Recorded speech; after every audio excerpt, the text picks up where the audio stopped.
Hello friends, good evening. मैं रविंद्र जैन आपका स्वागत करता हूं एंजल मैथ्स कंपटीशन में। तो फ्रेंड्स, आज की वीडियो स्टार्टिंग करने जा रहे हैं। इस वीडियो का क्वेश्चन नंबर 81, किसी वस्तु पर शुल्क उसके वर्तमान मूल्य का 40% कम कर दिया जाता है तो इसकी खपत कितने प्रतिशत बढ़ाया जाए ताकि उससे प्राप्त आय पूर्ववत रहे। देखिए, बहुत ही प्यारा क्वेश्चन है। देखिए, इसको स्टार्टिंग करते हैं। किसी वस्तु पर शुल्क यदि 100 था तो उसके वर्तमान मूल्य का 40% कम कर दिया जाता है।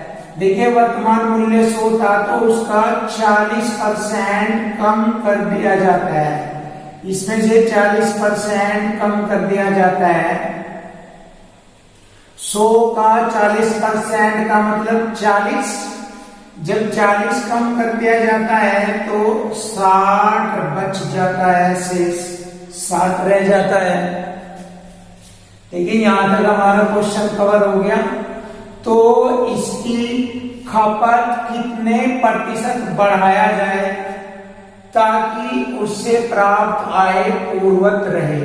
देखिए, यदि क्वेश्चन में प्राप्त आय पूर्ववत रहे यानी पहले वाली ही आय रहे, यदि ऐसा क्वेश्चन पूछा जाता है तो हम इस प्रकार के क्वेश्चनों में करते हैं कि जितने परसेंट की कमी की गई है उतने ही प्रतिशत उसकी खपत बढ़ा दी जाती है। यहाँ पर 40% की कमी की गई है तो 40% की ही खपत बढ़ा देंगे और तभी उसकी आय पूर्ववत रहेगी। ये इंपॉर्टेंट पॉइंट है इस क्वेश्चन को करने के लिए। तो देखिए, निकालते हैं क्वेश्चन का आंसर। अब 60 पर हम उतने ही जितने परसेंट की कमी की है उतने के ही हम खपत बढ़ाएंगे। 60 पर 40 लिखेंगे। ठीक है, देखिए, अब हम इसको हल करेंगे। परसेंट में पूछा है, 100 से गुणा परसेंट का चिन्ह। अब इसको हल करें। 20 किए 60, 20 दूनी 40, 100 दूनी 200 बटे 3। और इस प्रकार इसको लिख देंगे 66 सही 2 बटे 3 प्रतिशत। 3 से 200 को भाग करेंगे तो 66 सही 2 बटे 3 प्रतिशत। तो हमारे दिए गए क्वेश्चन का आंसर आ गया, ऑप्शन डी है 66 सही 2 बटे 3%। बहुत ही प्यारा क्वेश्चन था। अब हम नेक्स्ट क्वेश्चन करेंगे 82 नंबर। किसी वस्तु की कीमत 25% घट जाती है। देखिए, अगर किसी वस्तु की कीमत 100 थी और 25% घट गई तो 75% रह गई। यहां तक हमारा क्वेश्चन कवर हो गया। लेकिन प्रतिदिन इसकी बिक्री 30% बढ़ती है। देखिए, प्रतिदिन 30% बढ़ती है। वृद्धि में 100 में जोड़कर लिखेंगे। 30% बढ़ते हैं तो 130% का बटे 100 लिख देंगे। यहां तक कवर हो गया। तो प्रतिदिन की आय पर क्या अंतर होगा, यानी प्रतिदिन की आय पर क्या प्रभाव पड़ेगा। अब हम इसको हल करेंगे बहुत ही आसानी से। 100 से 100 काट दिया और 1 0 से 1 0 काटी। अब 13 और 75 की गुणा करेंगे। 13 पंजे 65 हासिल 6, 13 सत्ते 91 और 6 97 और 10 से भाग करेंगे। 10 से भाग करेंगे तो एक अंक छोड़कर दशमलव लगाया जाएगा। यहां तक हमने इसको हल किया तो उसकी आय पर क्या प्रभाव पड़ेगा। तो जैसे कि मैंने 100 माना था तो 100 के अकॉर्डिंग देखते हैं, ये 100 से कम है, 97.5 है। तो यहां से हमें पता लग रहा है 100 में से इसको घटाएंगे कितने परसेंट कम है। ये है 100 में से 97.5 कितना कम होता है, 2.5 कम होता है, 2.5। तो 2.5% की कमी होगी। यदि 100 से जितना कम होता है तो परसेंट की कमी होती है, और 100 से जितना अधिक होता तो परसेंट की वृद्धि होती। तो यहाँ पर 2.5% की कमी या डिक्रीज लिखेंगे, डिक्रीज। तो हमारे दिए क्वेश्चन का आंसर हो गया 2.5% डिक्रीज। ये इंक्रीज है, ये है डिक्रीज। ऑप्शन बी है 2.5% डिक्रीज। बहुत ही प्यारा क्वेश्चन था। नंबर 83, देखिए बहुत ही प्यारा क्वेश्चन है और इक्वल टू इक्वल कॉन्सेप्ट से हल किया जाएगा। तो देखिए सबसे पहले क्वेश्चन की लैंग्वेज पढ़ेंगे। चीनी की कीमत में 20% की कमी हो जाती है, तो इस कमी के कारण एक व्यक्ति अब 36 रुपए में 500 ग्राम चीनी, 500 ग्राम का मतलब आधा केजी, 1/2 आधा केजी चीनी अधिक खरीद सकता है। तो प्रति किलोग्राम चीनी की आरंभिक कीमत क्या थी? देखिए बहुत ही प्यारी लैंग्वेज है। अब क्वेश्चन को हल करेंगे। देखिए 36 रुपए में 20% की कमी हो जा कीमत में। जैसे यहाँ 36 रुपए में 500 ग्राम और अधिक चीनी खरीद रहा है। देखिए क्वेश्चन को इक्वल टू इक्वल कॉन्सेप्ट से हल करेंगे। 36 रुपए पर 20% की कमी, कीमत में कमी कह रहा था, कीमत है इसमें 20% की कमी। 36 का 20% ये कमी हो जाएगी। इस कमी के कारण वह 500 ग्राम चीनी अधिक खरीद सकता है। 500 ग्राम का मतलब हो गया 1/2 किलो। इधर लिखेंगे इक्वल टू इक्वल करने के लिए आधा किलो चीनी अधिक खरीद सकता है। यहां तक हमारी कैलकुलेशन तैयार हो गई है। तो प्रति किलोग्राम चीनी की आरंभिक कीमत क्या थी ये पूछा है। तो देखिए 20% की कीमत में कमी हो रही है, तो वह 80% के रेट से चीनी खरीद रहा है। जब कीमत में 20% की कमी हो जाती है तो वह 80% कीमत से चीनी खरीद रहा है। तो यहां से हम इसको हल करेंगे तो हमारी पहली आरंभिक कीमत क्या थी ये आ जाएगा। अब देखिए इसको हल करते हैं। बहुत ही प्यारा कॉन्सेप्ट बना दिया इक्वल टू इक्वल से। अब 20 चौक 80, 4 बार काटा परसेंट से परसेंट, और 2 दूनी 4 और 2 से 36 को काटेंगे, 2 एकम 2 ये हो गया, 2 से 36 18 बार कटेगा। तो 18, 1 से 18 18 बार कटता है, 18 रुपए पर केजी। देखिए प्रति किलोग्राम चीनी की आरंभिक कीमत थी 18 रुपए पर केजी। तो हमारे दिए गए क्वेश्चन का आंसर हो गया ऑप्शन बी 18 रुपए पर केजी। बहुत ही प्यारा कॉन्सेप्ट।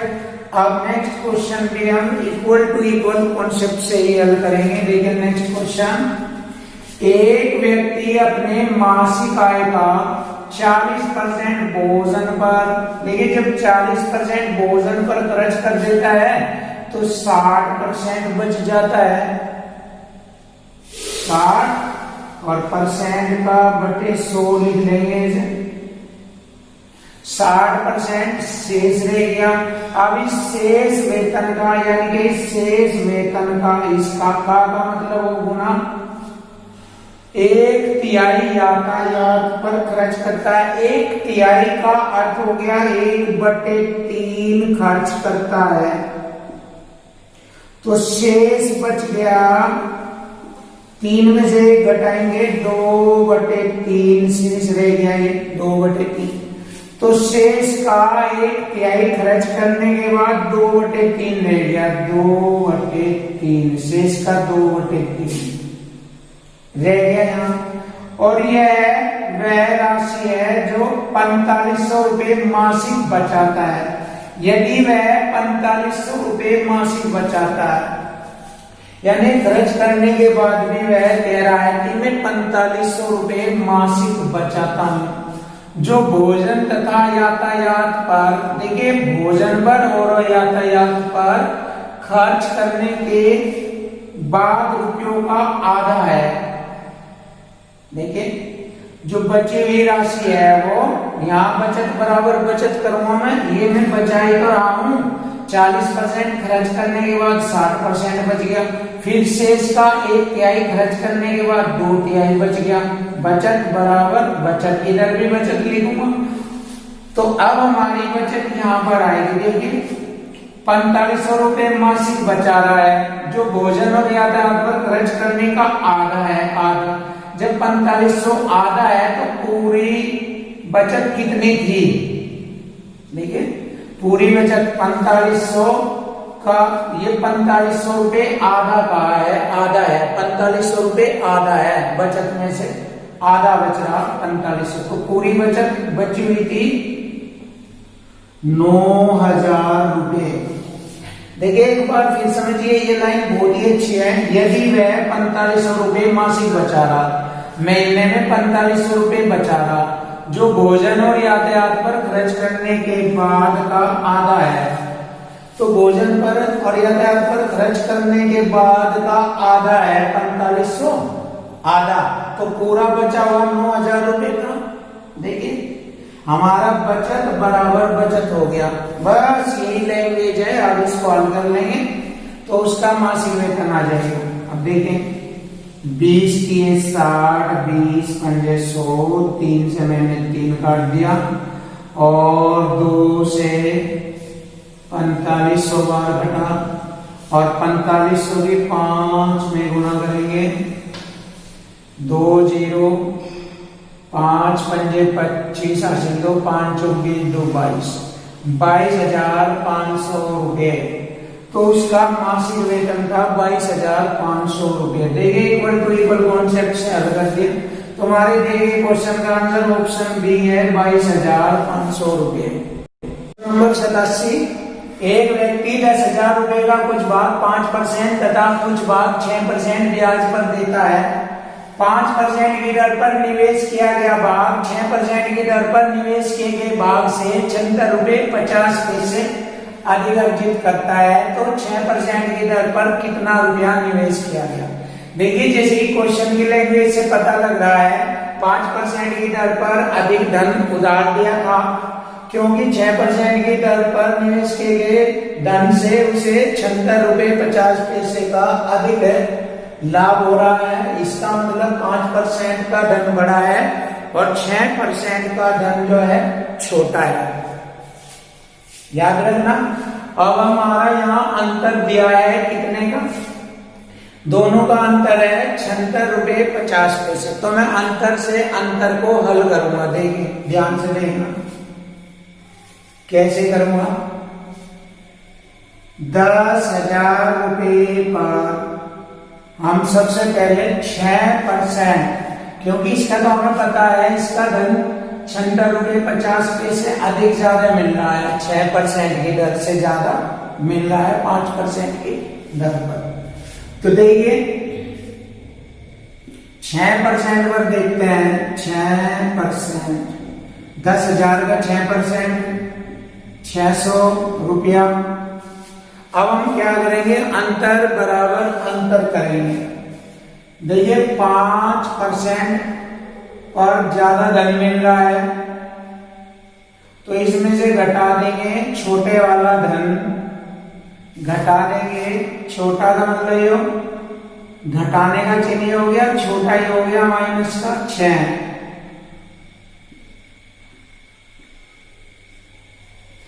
और यहां दोनों का अंतर इधर लिखेंगे कितना है? ये 76.50 और ये जो है 600 रुपए है, ये वाला ऐड करेंगे यहां पर। क्वेश्चन नंबर 87, एक व्यक्ति 10,000 रुपए का कुछ भाग 5% तथा कुछ भाग 6% ब्याज पर देता है। 5% की दर पर निवेश किया गया भाग 6% की दर पर निवेश किए गए भाग से ₹76.50 अधिक अर्जित करता है तो 6% की दर पर कितना रुपया निवेश किया जाता है। देखिए बहुत ही प्यारा क्वेश्चन है और हमें इक्वल टू इक्वल कॉन्सेप्ट से हल करना है। यानी कि यहाँ पर अंतर दिया गया है 5% पर जो धन लिया था वो 6% की दर पर दिए गए धन से अधिक ₹76.50 अधिक अर्जित करता है। तो ये अधिक का मतलब अंतर हो गया दोनों का। तो अंतर बराबर अंतर करेंगे हम ₹76.50 का अंतर है। तो यहां से अब स्टार्टिंग करेंगे 5% की दर पर कुछ धन उधार दिया था। देखिए 5% की दर पर कुछ मूलधन उधार दिया था। ये पी का मतलब प्रिंसिपल और इसमें से हम यहाँ पर घटाएंगे क्योंकि इस पर धन ज्यादा दे रखा जब तो इसका धन अधिक मिल रहा है। यहाँ अंतर को दर्शा रहा है और 6% की दर पर लिखेंगे 10,000 में से यह धन घटाकर उसका 6% लिखेंगे। तो इस प्रकार हमारा अंतर के बराबर अंतर हो गया। तो जैसे हम यहाँ पर p की वैल्यू निकालेंगे यानी मूलधन तो वह 5% की दर पर दिया गया धन होगा। तब उसके बाद हमें 6% की दर पर दिया गया धन ज्ञात करना है। तो अब इसको हम हल करेंगे 5p% और माइनस माइनस प्लस हो जाएगा 6p%, 6 और 5 11% p ये हो गया हल और माइनस 10,000 का यहाँ पर गुणा होगी। इसमें 6% कितना होता है 600, 10,000 का 6% 600 बराबर 76.50 है। अब माइनस 600 इधर जोड़ेंगे तो 11% p बराबर हो गया 676.50। तो परसेंट से ये दो हम छोड़कर दशमलव हटाएंगे, 11 से इसे बात करेंगे, 11 छिक्का 66, 1 बच गया हो गए 16, 11 एकम 11, 5 बच गए हो गए 55, 11 पंजे 55 और यह 0 बचे। तो पूरा कट गया ये। तो 5% की दर पर दिया गया धन था 6150 रुपए और 6% की दर पर दिया गया धन रह गया 10,000 में से 6150 रुपए घटाएंगे तो 3850 रुपए शेष बचेगा और यह 6% की दर पर दिया गया धन था। तो हमारे दिए गए क्वेश्चन का आंसर आ गया 3850 रुपए, ऑप्शन सी। अब हम नेक्स्ट क्वेश्चन करेंगे। दो संख्याएं तीसरी संख्या से क्रम से 20% तथा 50% अधिक है। देखिए पहली संख्या और ये दूसरी संख्या और ये तीसरी संख्या, तीसरी संख्या से कंपेयर कर रही है तो तीसरी संख्या 100 हो गई और पहली संख्या 20% है, तीसरी संख्या से 20% अधिक और दूसरी संख्या 50% अधिक। इससे ये 150 लिखेंगे ऐसे। तो इस प्रकार हमारी लैंग्वेज को तैयार कर लिया हमने। इस प्रकार से देखिए यदि पहली संख्या दूसरी संख्या का कितना प्रतिशत है ये ज्ञात करना है। तो पहली संख्या दूसरी संख्या का कितना प्रतिशत है। देखिए पहली संख्या दूसरी संख्या तीसरी से कंपेयर कर रही है। पहली कह रही है मैं 20% अधिक हूं, दूसरी बोल रही है कि मैं 50% अधिक हूं। तो तीसरी संख्या से कंपेयर करेंगे तो तीसरी संख्या 100% होगी और पहली इसका 20% अधिक है तो 120, दूसरी 50% अधिक है तो 150 हो जाएगी। तो पहली संख्या दूसरी संख्या का कितना परसेंट, अब इसको हल कर लेंगे। दूसरी संख्या का ये पहली संख्या कितना परसेंट है, 100 से गुणा परसेंट करके 50 के 150 दूनी 100, 12 दूनी 24, 240, 12 दूनी 24 ये 0, 240 बटे 3। अब इसको हल करेंगे 3 × 24 80 बार घटा तो 80% है। तो हमारे दिए गए क्वेश्चन का आंसर हो गया 80%, ऑप्शन सी 80%। क्वेश्चन नंबर 89 बहुत ही प्यारा क्वेश्चन है। तुलसीराम का वेतन कश्यप से 20% अधिक है। देखिए जब 20% अधिक कह रहा है तो 100 में 20% जोड़कर लिखेंगे 120% हो जाएगा। यदि तुलसीराम 720 रुपए बचत करता है, देखिए इक्वल टू इक्वल कॉन्सेप्ट से हल करूंगा।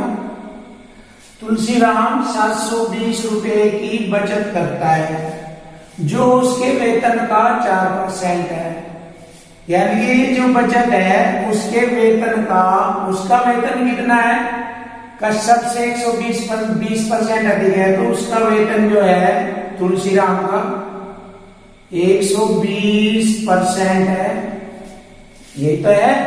अब इसने कहा जो उसके वेतन का 4% है, जो ये बचत कर रहा है तुलसीराम 720 रुपए की बचत करता है, यह तुलसीराम के वेतन का 4% है, इसी का 4% है।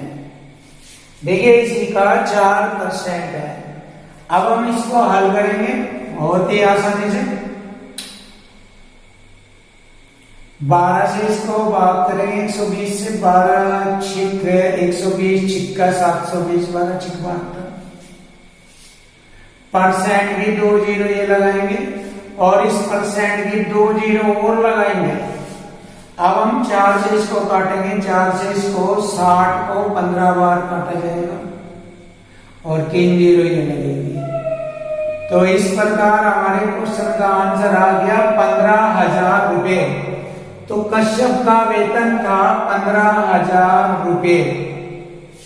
तो दिए गए क्वेश्चन का आंसर हो गया 15,000 रुपए। जैसे कि मैंने बताया था इक्वल टू इक्वल कॉन्सेप्ट से जैसे हल करेंगे तो क्वेश्चन का आंसर आ जाता है। ये आ गया कश्यप का वेतन 15,000 रुपए। क्वेश्चन नंबर, एक व्यक्ति का 2007 में वार्षिक वेतन 8,80,000 रुपए था जो 2006 में उसके वार्षिक वेतन से 10% अधिक था। देखिए 10% अधिक का मतलब 100 में 10% जोड़कर लिखेंगे 110% के बराबर हो जाएगा। ये 110% के बराबर हो गया 8,80,000 हो गया। इक्वल टू इक्वल बराबर के बराबर। तो 2006 में उसका वेतन ज्ञात हो जाएगा। काटिए इसको हल करिए। 110 8 880 8,000 बार कटेगा ये और परसेंट की 2 जीरो ये लगाइए। तो हमारे दिए गए क्वेश्चन का आंसर हो गया 8 लाख रुपए।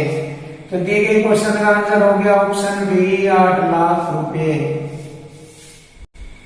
क्वेश्चन नंबर 91, x की आय y से 20% अधिक है। देखिए x की आय y से 20% अधिक है तो y की आय x से कितना परसेंट कम है। बहुत ही छोटा सा क्वेश्चन है, देखना। इसको सरल करेंगे, छोटे पदों में लिखेंगे 20 छिके 120 पंजे 100। तो यहाँ पर हो जाए y की आय, y की ये बैठी है 5 और x का हो गया 6। तो y की आय x से कितना परसेंट कम है, x से 6 से y 1 कम है।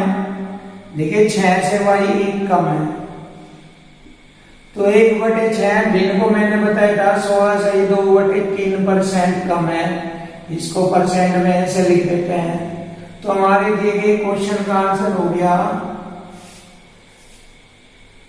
16 से 2/3%, ऑप्शन बी 16 से 2/3%। अब नेक्स्ट क्वेश्चन हल करेंगे। 0.001 किसके बराबर है, यानी कि इस संख्या को इसने परसेंट के रूप में करके लिखा है। तो हम भी इसको लिखेंगे 0.001 और परसेंट के पदों में लिखेंगे तो 100 से गुणा परसेंट का चिन्ह लगाएंगे।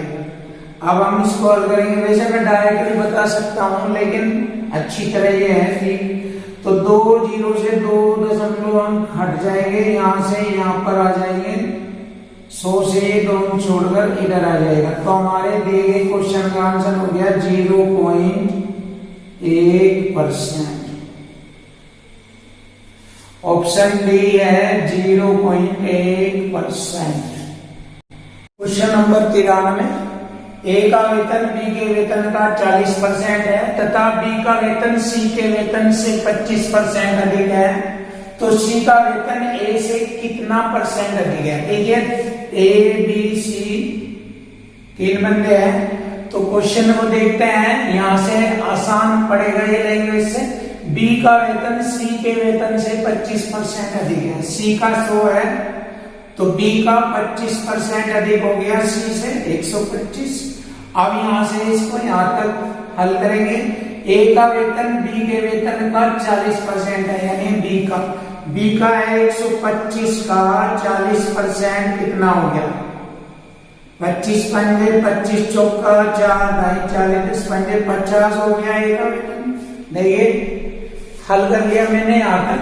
अब पूछा है सी का वेतन ए से कितना परसेंट अधिक है। सी ए से ए 50 है तो 50 से ये सी 50 अधिक है, कितना अधिक है 50।